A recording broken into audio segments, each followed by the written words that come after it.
वासुदेवाय. ओम नमो भगवते वासुदेवाय. नमो विष्णुपदाय कृष्ण पृष्ठाय भूतले श्रीमते भक्तिवेदांत स्वामी निति नामिने. नमस्ते सरस्वती देवी गौरवाणी प्रचारिणे निर्विशेष शून्यवादी पाश्चात्य देशतारिणे. जय श्री कृष्ण चैतन्य प्रभु नित्यानंद श्री अद्वैत गदाधर श्रीवासादि गौर भक्तवृंद. हरे कृष्ण कृष्ण कृष्ण हरे हरे, हरे राम राम राम हरे हरे. मुखं करोति वाचालं पंगुं लंघयते गिरिं यत्कृपातमहं वन्दे श्रीगुरुं दीनतारिणे. So we are into halfway to chapter 18, verse 40. So Krishna, after explaining about the happiness in the three modes, how we derive the happiness in different modes. Now Krishna will summarize this, and based on the three modes, how different types of people are there and varna is there. Krishna will explain, and then Krishna, in the flow of the Gita, he will take the conversation how these different people in different modes and different varnas and different ashrams, they all can be elevated to the self-realization or God consciousness. That flow now actually is from 40 to the end, which is the Krishna taking towards the final instruction of achieving the perfection. Okay, so today we'll read more shlokas because there are no purports, and we'll try to read 4 to 5 shlokas, and then together we can try to discuss. But we'll chant each shloka and read the translation. Okay, so let's start from 40.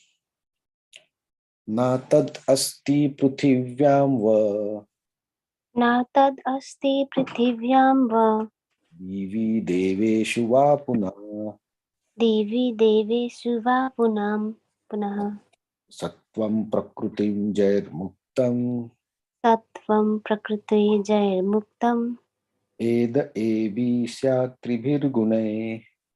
Eda evirsyat trivirgunai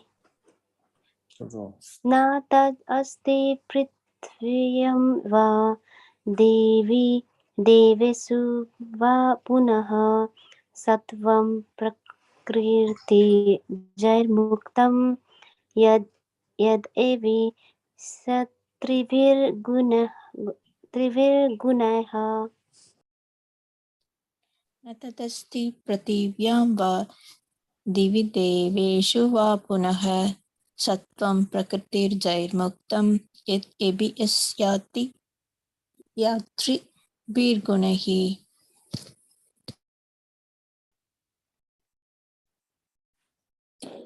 Okay, so translation and purport. There is no being existing either here or among the demigods in the higher planetary system which is freed from these three modes born of material nature. Purport: the Lord here summarizes total influence of three modes of nature all over the universe. So we can understand that even if you go to the higher planets, like Brahmaloka or anywhere, still the influence of the mode is there. So there will be passion, ignorance, and activities in goodness. Everything will be there. No one can be free. But Krishna will take conversation how you can free from this. So if this is a problem, right, these three modes, then how you can go beyond this? That's the question, right? So let's go to this next verse.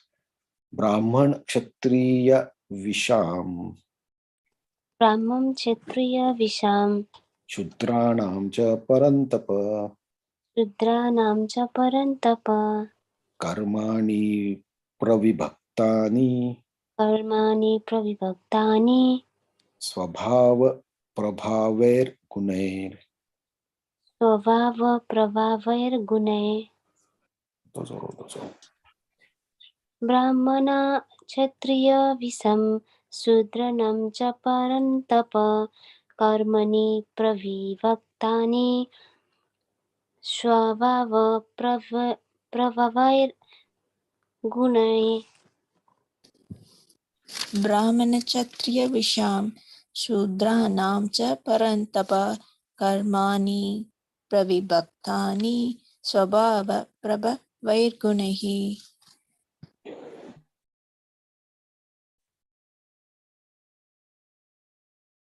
Brahman, Kshatriya, Vaishya, Shudras are distinguished by the qualities born of their own nature in accordance with the material modes, O chastiser of enemy.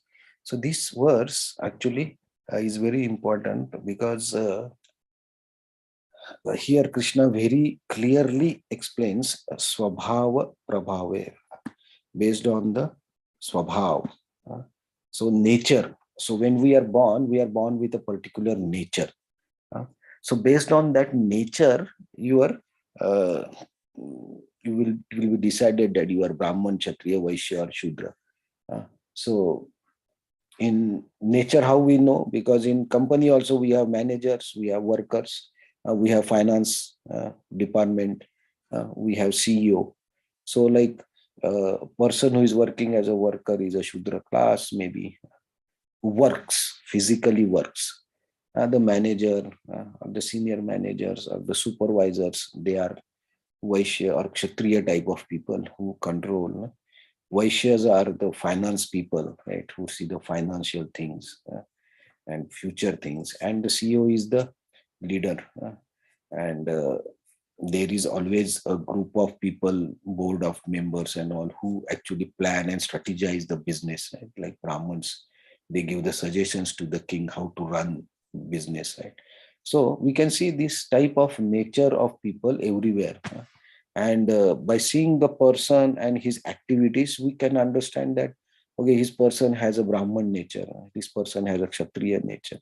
So it's like based on your nature and how you operate in this world, your category will be defined. In, of course, in Kali Yuga, most are Shudra people. That's what the Kali Yuga says, Bhagavatam says.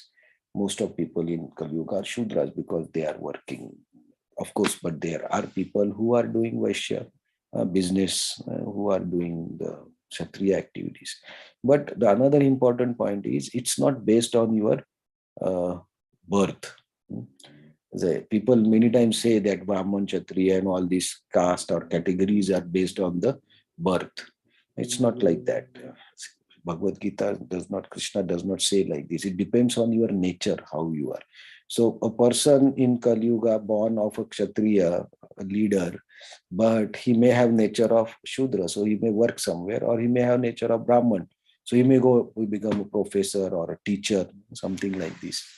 So it depends on the nature or that you have, and that will define the activities also, right? So your nature and activities will define which varna you are, Brahman, Kshatriya, or Shudra, Vaishya. It's not depending on the birth.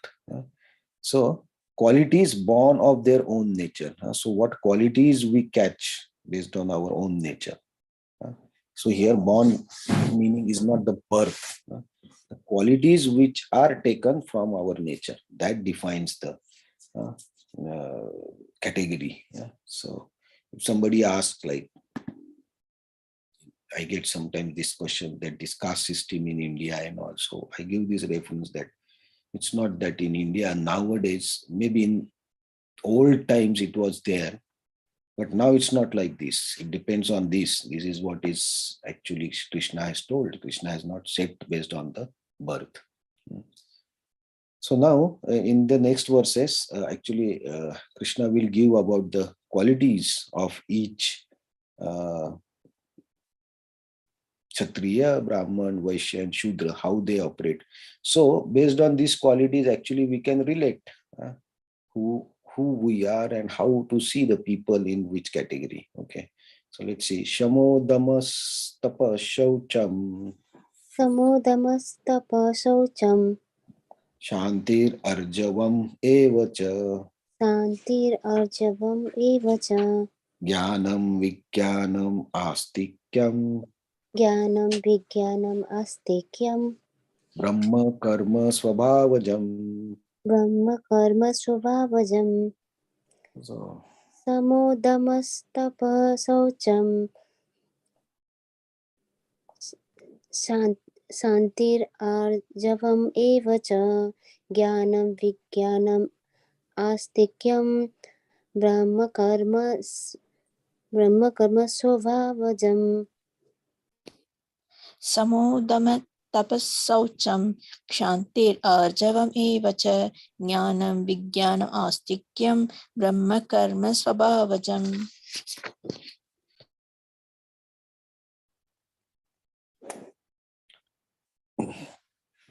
Peacefulness, self-control, austerity, purity, tolerance, honesty, knowledge, wisdom, religiousness. These are the natural qualities by which the Brahmins work.